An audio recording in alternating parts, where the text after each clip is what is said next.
धर्माच्या कार्यात माझ्या मागे पुढे खंबीर उभे असतात ते चेतन दादा आहेत, ते दीपक दादा आहेत, ते महेश धरणे आहेत. आपण कुणासाठी उभं राहायचं 5 मिनिटं? इथे एक कल्लू नावाचा जो निष्पाप आता आतमध्ये आहे, त्याची आई त्या लहान लेकराला घेऊन आलेली आहे. त्याचा काही संबंध नसताना ते आपण कोर्टात साबित करूच, पण त्यांच्यासाठी आता उभं राहायचं. सत्यम ब्रूयात प्रियम ब्रूयात न ब्रूयात सत्यम प्रियम प्रियम चैनात कृतम ब्रूयात एष धर्म सनातन. सूर्यासोबत ज्याचा जन्म झाला त्याचं नाव आहे हिंदुस्थान. युगे 28 विटेवरी उभा वामांगिर कुमाई दिसे दिव्य शोभा. 28 युगापासून तो विटेवरती कर्कटावरती हात ठेवून उभा आहे. आपण किती वर्षापूर्वीचे आहोत? एक युग म्हणजे 5000 वर्ष. 28 गुणिले 5 विचार करा. हे जी आता घटना घडली तो धर्मावरती झालेला हल्ला आहे. तो वैयक्तिक त्या मुलांवरचा नाही आहे आणि हे आत्ताच नाही आहे, हे 800 वर्षापूर्वीपासूनच आहे. एक भडवा आला होता बाबर नावाचा. आले त्यांनी राम मंदिर तोडलं. एक नाही, 2 नाही, 40,000 पेक्षा अति प्राचीन. कुठची प्राचीन? तेरवण मेळे गावात एक मंदिर आहे बघा, त्यासारखी अति प्राचीन मंदिर उद्ध्वस्त झाली.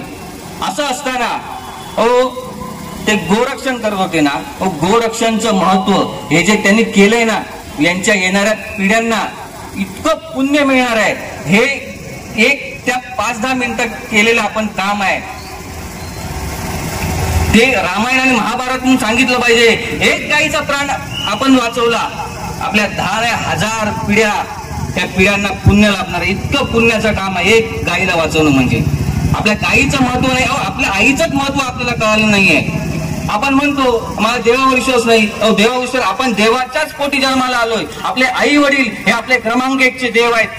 ती आई गीता माता, गोमाता, काली माता, चंडी माता, वेद माता, भारत माता आणि गोट्यातली गाय, या एक जीव एक रूप आहेत. त्यांची दिसण्याची रूप वेगवेगळी आहेत, पण ते एक रूप आहे.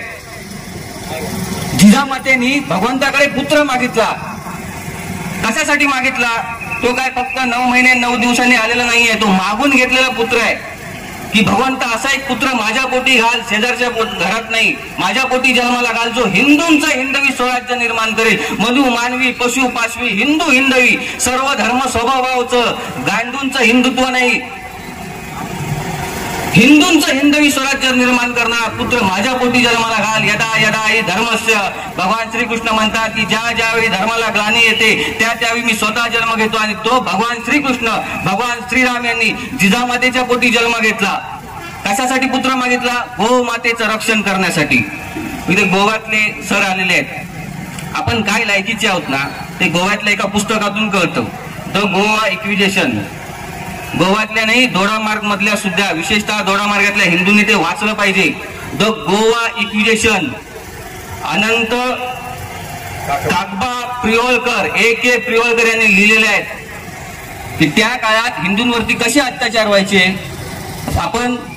आपण जेवल्यानंतर जी विष्ठा आपली बाहेर पडते, गुजद्वार, संडास करण्याच्या जागात, तिथून सळी घालून वर बाहेर काढली जायची. का? धर्मांतरण कर, नाहीतर मृत्यूदंड. हे शिवाजी महाराजांच्या काळात होत होता. शिवाजी महाराजांच्या जन्मात आधी काय होत होतं? त्यांच्या त्या लांड्यांच्या, तुमच्या मंदिराचा कळस बघितलेला चालत नाही, त्यांना मूर्तीचा आरतीचा आवाज त्यांच्या कानावर आलेला चालत नाही.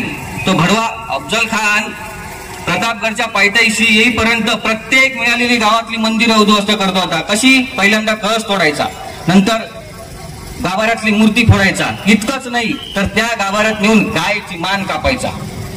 इतके प्रचंड हिंदूंवरती अत्याचार असताना जिजामातेने तो पुत्र मागितला. तो श्रीकृष्ण यांच्या रूपात जन्माला आला. शिवाजी महाराजांनी इतकं विलक्षण कार्य केलं. आपल्या इतर राज्यांचं सोडावं, आपल्या महाराष्ट्र राज्याला सुद्धा शिवाजी महाराज समजलेले नाही आहेत. कामाला लागले, हिंदूंचं हिंदवी स्वराज्य निर्माण केलं आणि ते संभाजी महाराजांनी पुढे टिकवलं. स्वतःचे टाळूपासून ते पायाच्या टाचेपर्यंत स्वतःचे तुकडे तुकडे करून घेतले. का? मी जर मुसलमान झालो तर गो हत्या दिवसा ढवळ्यात चालू होईल. मी जर बाटलो, मुसलमान झालो तर संपूर्ण देश बाटेल. आणि संपूर्ण हा माझ्या वडिलांनी, माझ्या बापाने, बाप या नावाच्या शब्दात ताकद आहे म्हणून सांगतो, माझ्या बापाने जे हिंदूंचं हिंदवी स्वराज्याचं 2 पताक्यांच्या भगव्या झेंड्याचे राज्य जे निर्माण केलंय, ते परत त्याचा नामशेष होईल आणि सगळा देश इस्लाम देश होईल. काशीनाथ विश्वनाथ